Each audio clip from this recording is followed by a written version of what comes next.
Hello there, Terra from 17 once again. This is my Kingdom Hearts Birth by Sleep critical Terra walkthrough. We're in the Olympus Coliseum. It's a little bit different to what you remember in the other games, and this first encounter's actually pretty tricky. So I'm going to immediately start off with a shot lock, and I'm going to hit him with some of these abilities. It's going to bounce him to the other side of the arena, and we get to play with the Unversed.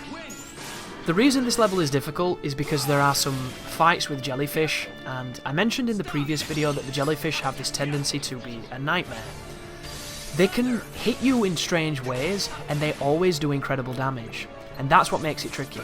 That hurts as well, what you just witnessed then. Do not let him do that to you. This is a creature that can also block and parry, so make sure you hit him from behind or you can put yourself in a real bad spot. You can parry his riposte, but if you miss, you will take more damage than your life can potentially take, because I think 2 of those hits and it's game over. And it's perfectly fair, and it's challenging, which is great, because a lot of Birth by Sleep is not so challenging. You have to do the level 1 stuff, or do these secret bosses, and then the challenge becomes kind of dog shitty, because it gets fucking stupid. But this is fun challenge, I would say. This is a real... You have to think about what you're doing, you have to use your moves effectively, and you can't just go flippantly attacking everything at once at any moment. You have to really think about it, and I enjoy that. I personally think the combat in this game is the best it's potentially ever been in Kingdom Hearts. The bosses, for the most, are wonderful, but the optional bosses are horrible. So if I were to say, you know, which game has the best bosses as a whole, I would have to give it to Kingdom Hearts 2, because the optional bosses in Kingdom Hearts 2 were incredibly challenging, but they were also really fun, and for the most, they were fair too. Those Data Org fights are ridiculous until you learn them, but they don't feel like Mysterious Figure. You know, they don't feel that measure of bullshit where anything at any time can happen to fuck you, and you just lose. So... And I think the reason why I love this system so much is because you don't even have to do any of the magic. Like in Kingdom Hearts 1 and 2, magic was there, but it was kind of awkward unless you put it to the shortcuts, and then you would use it fleetingly for incredibly powerful purposes. You would use magic that enemies were weak against because you got crits. You would use things like Aero to give you the shield. You would use Reflect in Kingdom Hearts 2 because it was god tier. You know, it was always this incredibly situationally based thing that you did in response to other thing. Whereas in this game, your entire arsenal can be magic. Your entire hit string can be grafted from different types of magic, and it can be everything from War of Attrition magics to status ailment magics to complete, you know, paralysis stuff, things that take away all control from the enemy when you launch them with things like Magnet, things like Zero Gravity, and all of these things can just fit perfectly into the next attack that maximizes on what the previous one did. So the magic is potentially broken and beautiful and wonderful in all ways it can be, but you don't even have to do it, because you also have this suite of attacks that you can use, these standard hit strings that lead to these critical finishes. And then you have the shot locks, which is something I grossly underuse, and the dynamic links, which I never use outside of healing. Because you'll notice I don't use heal spells, guys. It's kind of one of those things I've never done in this game. I instead opt to use dynamic links, or just take a death, because that's the kind of player I am. Instead of increasing my life, I try not to get hit, and it leads to a lot of deaths. And a lot of people look at death as failure, whereas I look at it as a step to learning not to die, you know. But the Coliseum is always a fun mission, so as much as I do think that this is challenging for a couple of the jellyfish fights coming up, this is one of my favourite missions in Terra's campaign. It reminds me of Kingdom Hearts 1, it reminds me of being younger and just being in love with this franchise.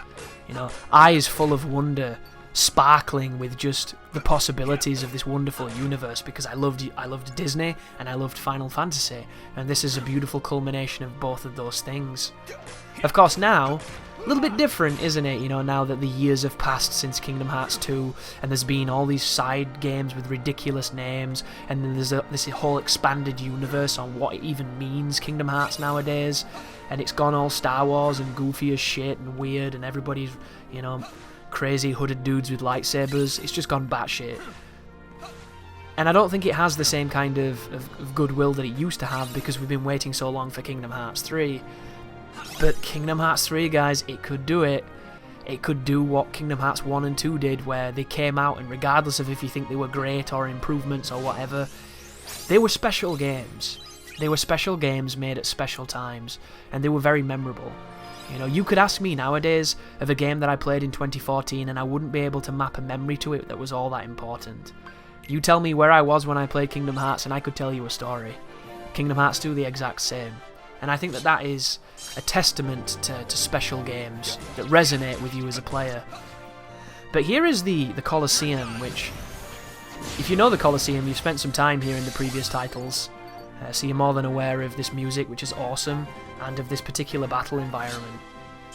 So, the trickiness to this is the time limits. If you don't have damage because you've come here a little bit lower level, you might have trouble hitting some of these time limits, and that's if you survive at all, because when the jellyfish turn up, you can instantly get killed.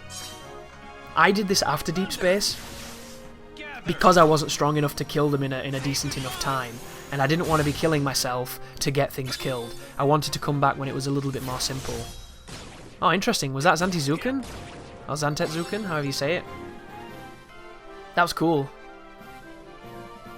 It took ages though, didn't it, to charge? This is a guy you want to be careful of as well. On my first run of the Coliseum, before I went to Deep Space, his counterattack instantly killed me. So be very careful. There we go. Crawling Fire leveled up. That's a cool one. That enables you to build some interesting magics. And then we have the Unversed in the Shoes, which I always really liked this design. They're very susceptible to things in the air. Does that hit them up there? Oh, that would have been amazing if that had worked. That would be really cool if it just kind of laid the slash wherever they were, and it was just a shower of bits and bobs and green blobs. That would have been great. But more aerial foes, so I run directly in, hit them with a quick surge. Or was that Meteor Crash? That might have been Meteor Crash, actually.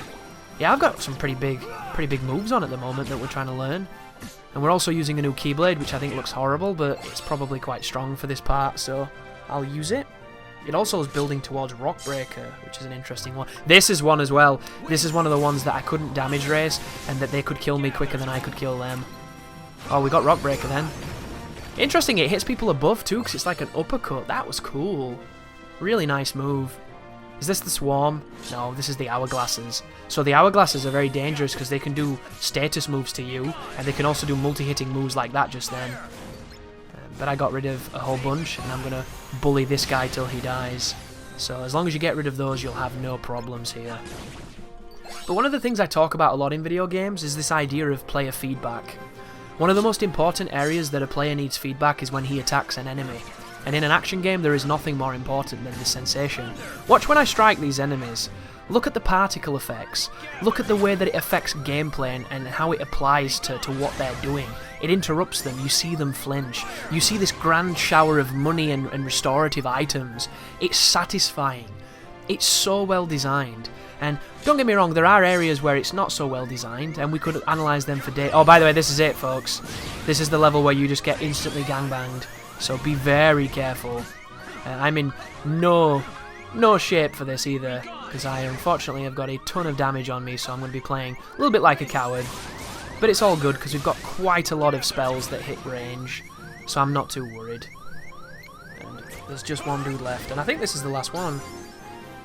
And it looked easy, didn't it? But trust me, guys, you can die really fast on those jellyfish. Jellyfish! Is that it? That's it. Thank you for watching. You take care now.